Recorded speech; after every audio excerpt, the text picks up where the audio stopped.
Hi friends, welcome back to our channel. ഇന്ന് നമ്മൾ നോക്കുന്നത് 7th സ്റ്റാൻഡേർഡിലെ അടിസ്ഥാന പാഠാവലി ആനുവൽ എക്സാമിൻ്റെ മോഡൽ ക്വസ്റ്റ്യൻ പേപ്പറാണ്. 2024-25 അധ്യയന വർഷത്തെ, അതായത് പുതിയ സിലബസ് അനുസരിച്ചിട്ടുള്ള അടിസ്ഥാന പാഠാവലി എക്സാമിൻ്റെ വാർഷിക മൂല്യനിർണ്ണയത്തിൻ്റെ മോഡൽ ക്വസ്റ്റ്യൻ പേപ്പറാണ് നമ്മൾ ഈ വീഡിയോയിലൂടെ ഡിസ്കസ് ചെയ്യുന്നത്. ഇത് സമഗ്രയുടെ മോഡൽ ക്വസ്റ്റ്യൻ പേപ്പറാണ്. ഓക്കെ, നമുക്ക് നോക്കാം. ഫസ്റ്റ് കൂട്ടുകാരെ എന്താണ് കൊടുത്തിട്ടുള്ളത്? അതേ നിർദ്ദേശങ്ങളാണല്ലേ. അപ്പം നിങ്ങൾ എന്ത് ചെയ്യുക? നിർദ്ദേശങ്ങൾ നന്നായി വായിച്ച് മനസ്സിലാക്കുക. ഓക്കെ, നമുക്ക് പ്രവർത്തനം 1 നോക്കിയാലോ. വായിക്കാം, എഴുതാം, തളരാതെ മുന്നോട്ട്.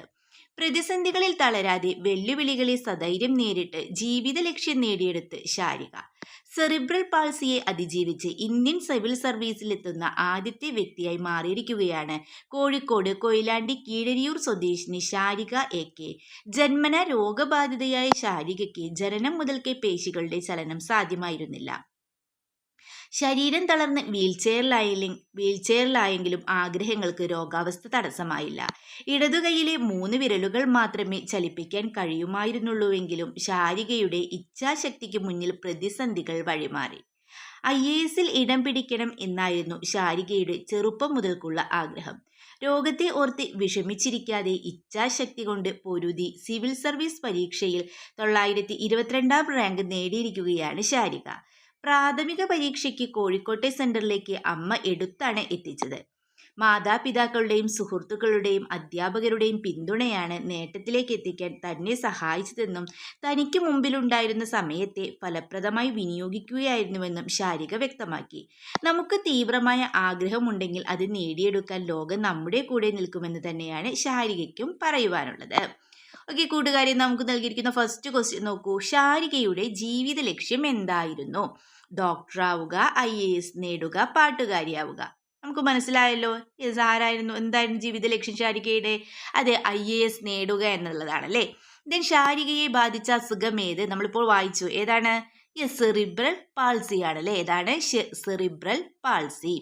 ദെൻ അസുഖത്തെ അതിജീവിച്ച് സിവിൽ സർവീസ് നേടാൻ ശാരികയ്ക്ക് സാധിച്ചത് എങ്ങനെയാണ്? അതെ, മാതാപിതാക്കളുടെയും സുഹൃത്തുക്കളുടെയും അധ്യാപകരുടെയും പിന്തുണ സമയത്തെ ഫലപ്രദമായി വിനിയോഗിച്ചത്. മാതാപിതാക്കളുടെയും സുഹൃത്തുക്കളുടെയും അധ്യാപകരുടെയും പിന്തുണ സമയത്തെ ഫലപ്രദമായി വിനിയോഗിച്ചത് അല്ലേ. ദെൻ 4ാമത്തെ ചോദ്യം നോക്കാം. ശാരികയ്ക്ക് മറ്റുള്ളവരോട് പറയുവാനുള്ളത് എന്തെന്നാണ് ചോദിച്ചിട്ടുള്ളത്. എന്താണ്? നമുക്ക് തീവ്രമായ ആഗ്രഹമുണ്ടെങ്കിൽ അത് നേടിയെടുക്കാൻ ലോകം നമ്മുടെ കൂടെ നിൽക്കും. എന്താണ്? നമുക്ക് തീവ്രമായ ആഗ്രഹമുണ്ടെങ്കിൽ അത് നേടിയെടുക്കാൻ ലോകം നമ്മുടെ കൂടെ നിൽക്കും. ഇതല്ലേ ശാരികയ്ക്ക് മറ്റുള്ളവരോട് പറയാനുള്ളത്. ഓക്കെ, നെക്സ്റ്റ് ക്വസ്റ്റ്യൻ നോക്കിയാലോ നമുക്ക്. പ്രവർത്തനം 2 എന്താണ്? പ്രസംഗമാണല്ലേ. നോക്കൂ. കോരയാർ പുഴയിൽ മീനുകൾ ചത്ത നിലയിൽ. അപ്പോൾ ന്യൂസ് റിപ്പോർട്ടാണല്ലേ നൽകിയിട്ടുള്ളത്. ദെൻ കോരയാർ പുഴയിൽ മീനുകൾ ചത്തുപൊങ്ങിയ ചിത്രം ശ്രദ്ധിച്ചല്ലോ. മുകളിൽ നൽകിയ വാർത്ത വായിച്ച് മലിനമാകുന്ന പുഴകൾ എന്ന വിഷയത്തെക്കുറിച്ചൊരു ലഘു പ്രസംഗം തയ്യാറാക്കുക എന്നാണ് പറഞ്ഞിട്ടുള്ളത്. എളുപ്പമല്ലേ? വിഷയം എന്താണ്? മലിനമാകുന്ന പുഴകൾ അല്ലേ. അപ്പോൾ ഈ വിഷയത്തെക്കുറിച്ചിട്ട് നിങ്ങൾ എന്ത് ചെയ്യുക? ഒരു പ്രസംഗം തയ്യാറാക്കുക.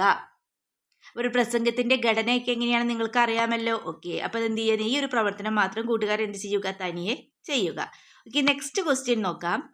ആറ്റിറമ്പ് എന്ന നാട് ഏത് പേരിലാണ് അറിയപ്പെട്ടിരുന്നത്? പൊന്മാനുകളുടെ നാട്, കാക്കകളുടെ നാട്, മീനുകളുടെ നാട്. ആൻസർ എന്താണ്? പൊന്മാനുകളുടെ നാട്. ആൻസർ പൊന്മാനുകളുടെ നാട്.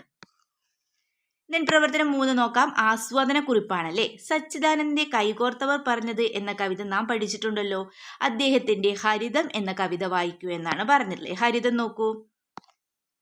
ഒരു ഞരമ്പിപ്പോഴും പച്ചയായുണ്ടെന്നൊരില തൻ്റെ ചില്ലയോടോതി, ഇലയൊന്നും പൊഴിയാതെ ഇപ്പോഴും ബാക്കിയുണ്ടെന്നൊരു ചില്ല കാറ്റിനോടോതി, ഒരു ചില്ല കാറ്റിൽ കുലുങ്ങാതെ നിൽപ്പുന്നുണ്ടെന്നൊരു മരം പക്ഷിയോടോതി, ഒരു മരം വെട്ടാതെ ഒരു കോണിൽ കാണുമെന്നൊരു കാട് ഭൂമിയോടോതി, ഒരു കാട് ഭൂമിയിൽ ബാക്കിയുണ്ടെന്നൊരു മല സ്വന്തം സൂര്യനോടോതി, ഒരു സൂര്യൻ ഇനിയും കെടാതെയുണ്ടെന്നു ഞാൻ പടരുന്ന രാത്രിയോടോതി, അതുകേട്ട് ഭൂമിതൻ പീഡിതരൊക്കെയും പുലരിയോടൊപ്പം ഉണർന്നു.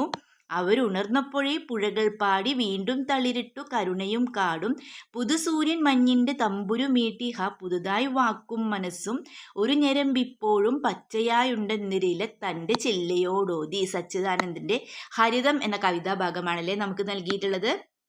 നോക്കൂ, ഭൂമിയിൽ എല്ലാം പരസ്പരം സഹകരിച്ചു കൊണ്ടാണ് നിലനിൽക്കുന്നത് അല്ലേ. പിന്നെ അവസാനിക്കാത്ത പ്രതീക്ഷയാണ് ജീവിതത്തെ മുന്നോട്ട് നയിക്കുന്നത്. ഹരിതം എന്ന കവിതയ്ക്ക് ഒരു ആസ്വാദന കുറിപ്പ് തയ്യാറാക്കുക എന്നാണ് പറഞ്ഞിട്ടുള്ളത്. അപ്പോൾ ഒരു ആസ്വാദന കുറിപ്പിന്റെ ഘടനയൊക്കെ എന്താണെന്ന് നിങ്ങൾക്ക് അറിയാമല്ലോ. ഓക്കെ, നമുക്കൊരു ആസ്വാദന കുറിപ്പ് നോക്കാം. ഓക്കെ, നമുക്ക് ഈ കവിതയുടെ ആസ്വാദന കുറിപ്പ് എഴുതാം. ആധുനിക മലയാള കവിതയുടെ കരുത്തുറ്റ സ്വരമാണ് സച്ചിദാനന്ദൻ. വിവർത്തനങ്ങളിലൂടെയും സ്വതന്ത്ര രചനകളിലൂടെയും ആസ്വാദക മനസ്സുകളെ അദ്ദേഹം ഉത്തേജിപ്പിച്ചുകൊണ്ടിരിക്കുന്നു. എല്ലാം നശിച്ചുപോയെന്ന് കരുതി നിരാശരായിരിക്കുന്നവരോട് പ്രത്യാശ കൈവിടരുതെന്ന് ഉദ്ബോധിപ്പിക്കുകയാണ് ഈ കവിതയിലൂടെ കവി. പങ്കുവയ്ക്കപ്പെടുന്ന പ്രത്യാശകളും പ്രതീക്ഷകളും നാളെ ഉണർവിന്റെ മുന്നേറ്റങ്ങളായി മാറുമെന്ന് കവി പ്രവചിക്കുന്നു. ഒരു ഞരമ്പ് ഇപ്പോഴും പച്ചയായിട്ടുണ്ടെന്ന് ആദ്യം ചില്ലയോട് പറഞ്ഞത് ഒരു ഇലയാണ്. ഒരു ഇല കൊഴിയാതെ ബാക്കിയുമെന്ന് ചില്ല കാറ്റിനോടും ഒരു ചില്ല ബാക്കിയുമെന്ന് മരം പക്ഷിയോടും ഒരു മരമെങ്കിലും ബാക്കിയാവുമെന്ന് കാട് ഭൂമിയോടും ഒരു കാടെങ്കിലും നശിക്കാതെയാവുമെന്ന് മല സൂര്യനോടും പറഞ്ഞു. ഒരു സൂര്യൻ കെടാതെയുണ്ടെന്നാണ് കവി രാത്രിയോട് പറഞ്ഞത്. അതുകേട്ട് ഭൂമിയിലെ പീഡിതരെല്ലാം പുലരിയോടൊപ്പം ഉണർന്നു. പുഴകൾ പാടിത്തുടങ്ങി, കരുണയും കാടുമെല്ലാം ഉണർന്നു. പുതുസൂര്യൻ മഞ്ഞിന്റെ തമ്പുരുമീട്ടി. അതോടെ വാക്കും മനസ്സും പുതുതായി. ഒരു ചെറിയ പ്രതീക്ഷ പങ്കുവച്ചാൽ മതി നിരാശയിൽ നിന്ന് കരകയറാമെന്ന് കവി ഓർമ്മിപ്പിക്കുന്നു. പച്ചപ്പ് നഷ്ടപ്പെട്ടിട്ടില്ലാത്ത ഞരമ്പിനെ കുറിച്ച് ഒരു ഇല പങ്കുവച്ച പ്രതീക്ഷയാണ് സർവ്വതിനെയും ഉണർത്തിയത്. നിസ്സാര കാര്യങ്ങൾക്ക് പോലും ആത്മഹത്യയിൽ അഭയം കണ്ടെത്തുന്ന ആധുനിക ലോകത്തിന് ലളിത മനോഹരമായ ഈ കവിത പകരുന്നത് ആത്മവിശ്വാസത്തിന്റെ സൂര്യവെളിച്ചമാണ്. അപ്പം നിങ്ങൾ എന്ത് ചെയ്യുക, ഇതുപോലെ ഒരു ആസ്വാദനക്കുറിപ്പ് നിങ്ങളുടേതായ അഭിപ്രായവും അതുപോലെ തന്നെ ഈ കവിതയുടെ ആശയമെല്ലാം ഉൾക്കൊള്ളിച്ചുകൊണ്ട് ഒരു ആസ്വാദനക്കുറിപ്പ് തയ്യാറാക്കുക. ഓക്കെ, നെക്സ്റ്റ് ക്വസ്റ്റ്യൻ നോക്കിയാലോ. നമുക്ക് നെക്സ്റ്റ് ക്വസ്റ്റ്യൻ നോക്കൂ. കൈകോർത്തവർ പറഞ്ഞത് എന്ന കവിതാഭാഗം സച്ചിദാനന്ദന്റെ ഏത് കവിതയിൽ നിന്ന് എടുത്തതാണെന്നാണ് ചോദിച്ചിട്ടുള്ളത്. ഏത് കവിതയിൽ നിന്നാണ്? ബോധവതി, മഴ, എഴുത്തച്ഛൻ എഴുതുമ്പോൾ, പ്രളയ അവസാനം എന്ന് നൽകിയിട്ടുണ്ട്. അപ്പം ഇതിൽ ഏതിൽ നിന്നാണ് കൂട്ടുകാരെ? അതെ, പ്രളയ അവസാനമാണല്ലേ. ഓക്കെ, ദെൻ നെക്സ്റ്റ് നോക്കാം. പ്രവർത്തനം 4 വിശകലന കുറിപ്പാണല്ലേ. വിശകലന കുറിപ്പ്. ചിത്രം ശ്രദ്ധിക്കൂ. വലയിൽ വീണ കിളികൾ എങ്ങനെയാവാം രക്ഷപ്പെട്ടത്? എങ്ങനെയാണെന്ന് ചിത്രം നോക്കൂ. എങ്ങനെയാണ് അവർ രക്ഷപ്പെട്ടത്? അവർ ഒന്നിച്ച് പറന്നപ്പോഴാണല്ലേ. ഒരാളായി പറന്നാൽ രക്ഷപ്പെടുമോ? ഇല്ല. അവർ ഒന്നിച്ച് പറന്നപ്പോഴല്ലേ രക്ഷപ്പെട്ടത്. ഇതുപോലെ ഒന്നിച്ച് നിന്നല്ലേ നാം പ്രളയത്തെ അതിജീവിച്ചത്. ഒത്തുപിടിച്ചാൽ മലയും പോരും എന്ന പഴഞ്ചൊല്ലിനെ അടിസ്ഥാനമാക്കിയിട്ട് നമ്മളോട് എന്താ പറഞ്ഞിട്ടുള്ളത്? അതെ, ഒരു വിശകലനക്കുറിപ്പ് തയ്യാറാക്കാനാണല്ലേ. വിശകലനക്കുറിപ്പ് നമ്മൾ പ്രവർത്തനങ്ങളിൽ ചെയ്തിട്ടുണ്ടല്ലോ. യെസ്, അപ്പം എന്ത് ചെയ്യാം, നമുക്ക് ഒരു വിശകലനക്കുറിപ്പ് തയ്യാറാക്കാം. ഓക്കെ, നമുക്ക് ആൻസർ എഴുതാം. ഒന്നിച്ചു നിന്നാൽ ഏതു പ്രതിസന്ധിയെയും അനായാസം മറികടക്കാം എന്ന വലിയ സന്ദേശമാണ് ഇതിലൂടെ നൽകുന്നത്.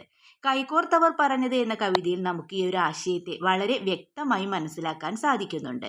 പ്രളയം എന്ന മഹാമാരി കേരളക്കരയെ വിഴുങ്ങി തിന്നാൻ വന്നപ്പോൾ എല്ലാവരും ജാതിമത ഭേദമന്യേ ഒറ്റക്കെട്ടായി നിന്ന് അതിനെ നേരിട്ടു.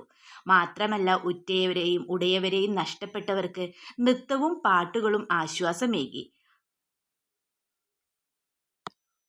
ഒന്നിച്ചു നിന്നാൽ, അതായത് ഒറ്റക്കെട്ടായി നിന്നാൽ ഏതൊരു ശക്തിക്കും നമ്മെ തകർക്കാൻ കഴിയില്ല. ഒരേ മനസ്സോടെ കൈകോർത്ത് നിന്ന് കേരളം കണ്ട വലിയ പ്രളയത്തെ മറികടന്നതുപോലെ ഒറ്റക്കെട്ടായി നിന്നാൽ ഏത് പ്രതിസന്ധിയെയും തരണം ചെയ്യാനും തോൽപ്പിക്കാനും നമുക്ക് സാധിക്കും. അപ്പോൾ നിങ്ങളും എന്ത് ചെയ്യുക? യെസ്, ഇതുപോലെ ഒരു വിശകലനക്കുറിപ്പ് തയ്യാറാക്കുക. ദെൻ അവസാനത്തെ ഇല കൊഴിഞ്ഞ രാത്രിയിൽ അവിടെ മറ്റൊരു ഇല പെയിന്റ് ചെയ്തത് ആരാണെന്നാണ് ചോദിച്ചിട്ടുള്ളത്. ആരാണ് കൂട്ടുകാരെ? ജോൺസി, ബർമാൻ, സിവൻ നൽകിയിട്ടുണ്ട്. ഇതിൽ ആരാണ്? യെസ്, നമുക്കറിയാം ബർമാൻ ആണല്ലേ. ആൻസർ എന്താണ്? Berman. Okay, the next question നോക്കാം.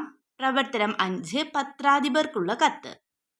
ചില പത്രവാർത്തകളുടെ തലക്കെട്ടുകൾ വായിച്ചല്ലോ നോക്കൂ. റോഡ് പൊട്ടിപ്പൊളിഞ്ഞു, യാത്ര ദുരിതപൂർണം. ദെൻ പൊതുവൈബ് പൊട്ടിയൊലിച്ച് ജലം പാഴാവുന്നു. ദെൻ വേനൽ കടുക്കുന്നു, കുടിവെള്ളക്ഷാമം രൂക്ഷം, തെരുവുനായ ശല്യം രൂക്ഷം. ഇതുപോലെ നിങ്ങളുടെ നാട്ടിലെ ഏതെങ്കിലും ഒരു സാമൂഹിക പ്രശ്നം അധികൃതരുടെ ശ്രദ്ധയിൽപ്പെടുത്തുന്നതിന് വേണ്ടി പത്രാധിപർക്ക് ഒരു കത്ത് തയ്യാറാക്കുക. യെസ്, നാളത്തെ പൊന്മാൻ എന്ന ചാപ്റ്ററിൽ നമ്മൾ ഇതുപോലെ പത്രാധിപർക്ക് ഒരു കത്ത് തയ്യാറാക്കിയിട്ടുണ്ടായിരുന്നല്ലോ. യെസ്, അപ്പോൾ നമുക്കൊരു കത്തിൻ്റെ ഫോർമാറ്റൊക്കെ നമുക്ക് അറിയാവുന്നതാണ്. അപ്പോൾ എന്ത് ചെയ്യുക? ഒരു കോർണറായിട്ട് സ്ഥലവും ഡേറ്റും എഴുതുക. ഓക്കെ, ദെൻ നെക്സ്റ്റ് എന്താണ് നമ്മൾ എഴുതേണ്ടത്? അതേ വിഷയമാണല്ലേ. നമുക്ക് ഇഷ്ടമുള്ള വിഷയം എഴുതാവുന്നതാണ്. ഇവിടെ കൊടുക്കുന്നത് വിഷയം പ്രദേശത്തെ പരിസ്ഥിതി മലിനീകരണം. നെക്സ്റ്റ് നമ്മൾ എന്ത് എഴുതാം? ബഹുമാനപ്പെട്ട സർ ഓർ മാഡം. എൻ്റെ പേര്, അതായത് നിങ്ങളുടെ പേരെന്താണോ അവിടെ എഴുതുക. ദെൻ എന്ത് ചെയ്യുക? യെസ്, നിങ്ങൾ എത്രാം ക്ലാസ്സിലാണ് പഠിക്കുന്നതും കൂടി എഴുതുക. ഞാൻ 7ാം ക്ലാസ്സിൽ സ്കൂളിൽ പഠിക്കുന്നു. നമ്മുടെ അയൽപ്പക്കത്തും പരിസര പ്രദേശത്തും വർദ്ധിച്ചു വരുന്ന പരിസ്ഥിതി നശീകരണത്തിന്റെ ആഘാതത്തിലേക്ക് നിങ്ങളുടെ ശ്രദ്ധ ക്ഷണിക്കാനാണ് ഞാൻ എഴുതുന്നത്. നിങ്ങളുടെ പ്രശസ്ത പത്രത്തിന്റെ എഡിറ്റോറിയൽ കോളത്തിലൂടെ പരിസ്ഥിതി അവബോധത്തിലേക്ക് ബന്ധപ്പെട്ട അധികാരികളുടെ ദയാപൂർവമായ ശ്രദ്ധ ആകർഷിക്കാൻ ഞാൻ ആഗ്രഹിക്കുന്നു. ഡൽഹിയിൽ സ്വകാര്യ ഗതാഗതത്തിന്റെ ഉപയോഗം അതിവേഗം വർദ്ധിപ്പിച്ചു. സമീപ വർഷങ്ങളിൽ ഉയർന്നുവന്ന വ്യാവസായിക മേഖലകളുടെ എണ്ണവും ഇത് ശ്വസന ബുദ്ധിമുട്ടുകൾ, വിട്ടുമാറാത്ത രോഗങ്ങൾ, ശ്വാസകോശ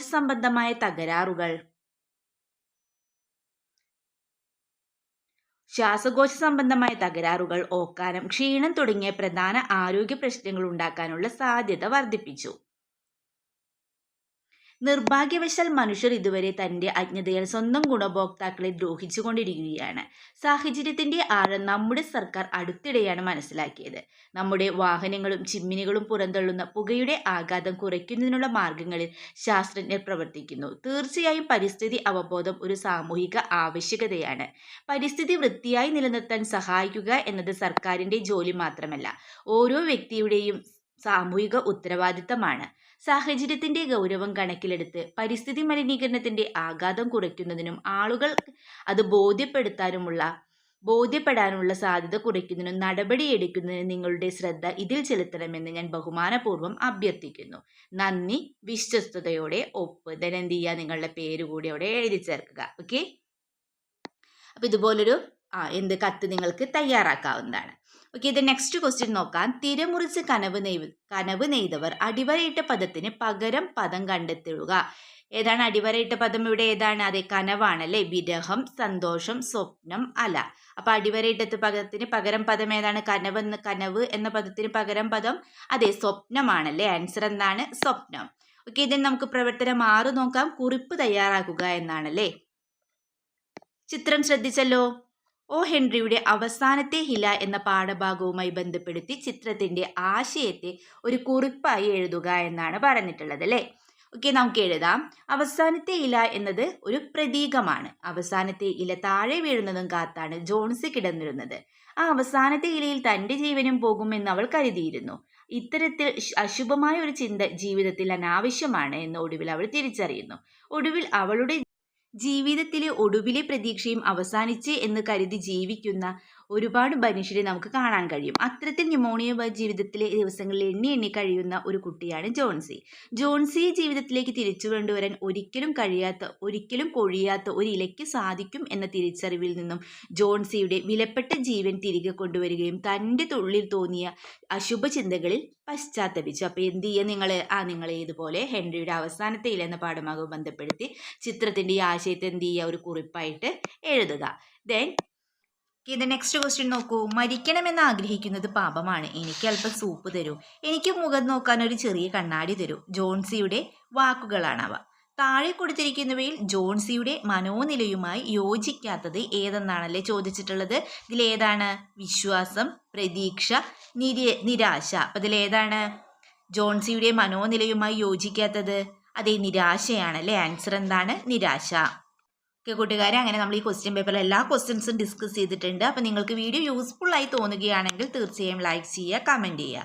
ഓക്കെ, നമുക്ക് മറ്റൊരു വീഡിയോയുമായി വീണ്ടും കണ്ടുമുട്ടാം. Okay, by.